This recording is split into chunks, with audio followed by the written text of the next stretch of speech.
Baik, bismillahirrahmanirrahim. Assalamualaikum warahmatullahi wabarakatuh. Perkenalkan, nama saya Ahmad Fauji.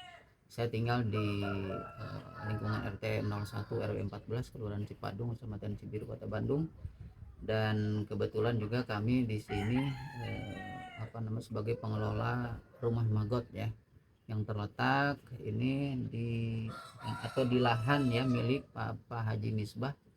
Kami di sini ada 4 orang ya, 4 orang.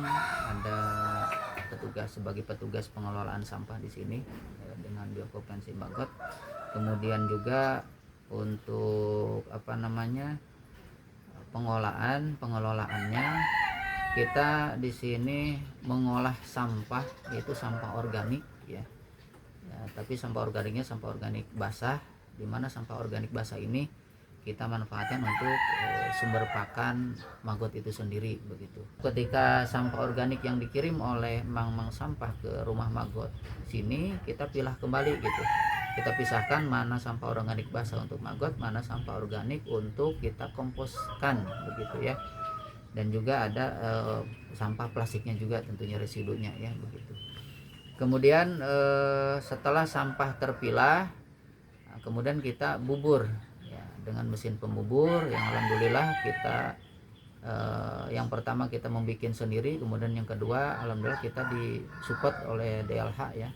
Kenapa kita ambil dengan budidaya magot BSF ya? Karena menurut penelitian magot atau BSF ya, Black Soldier Fly, itu merupakan salah satu mesin produksi sampah organik tercepat ya. Kenapa tercepat? Karena 24 jam dia tidak berhenti makan.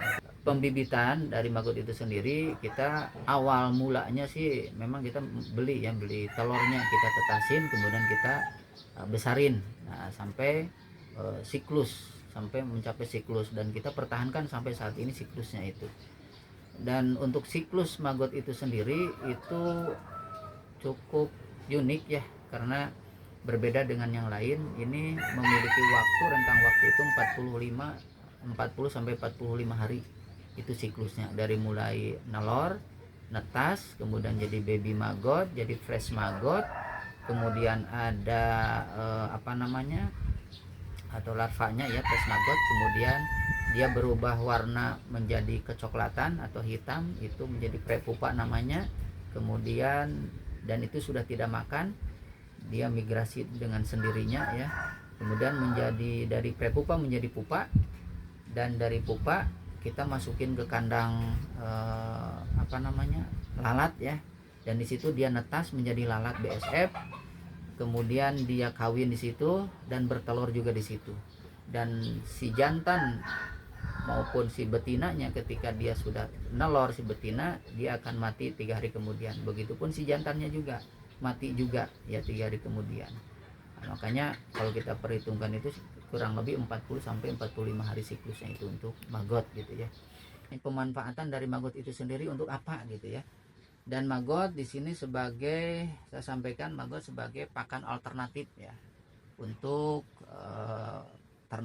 peternakan dan juga perikanan, dan juga unggas ya, peternakan ayam atau bebek atau entok misalkan.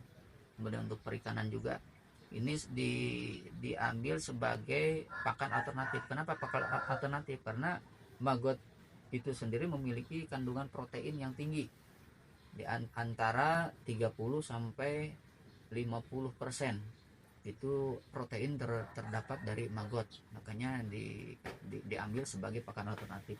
Di saat pakan pabrikan yang semakin hari semakin naik, apalagi yang kandungan proteinnya misalkan di atas 20%, itu udah berapa per kilonya gitu ya, berapa per karungnya gitu. Nah, makanya para peternak yang sudah tahu magot, dia beralih minimal itu 50% untuk pakannya itu, untuk pakan ternaknya itu memakai magot gitu. Karena yaitu tadi kandungan proteinnya yang tinggi, kemudian harganya yang murah gitu. Hanya 1 kilogram fresh magot itu kalau konsumen beli langsung ke kita ya, ke rumah magot, itu dihargai Rp5.000 per kilogramnya. Sementara kalau pakan dari pabrik kan udah di atas 8.000, apalagi kandungan protein yang tinggi bisa sampai 15.000 per kilonya gitu ya. Gitu.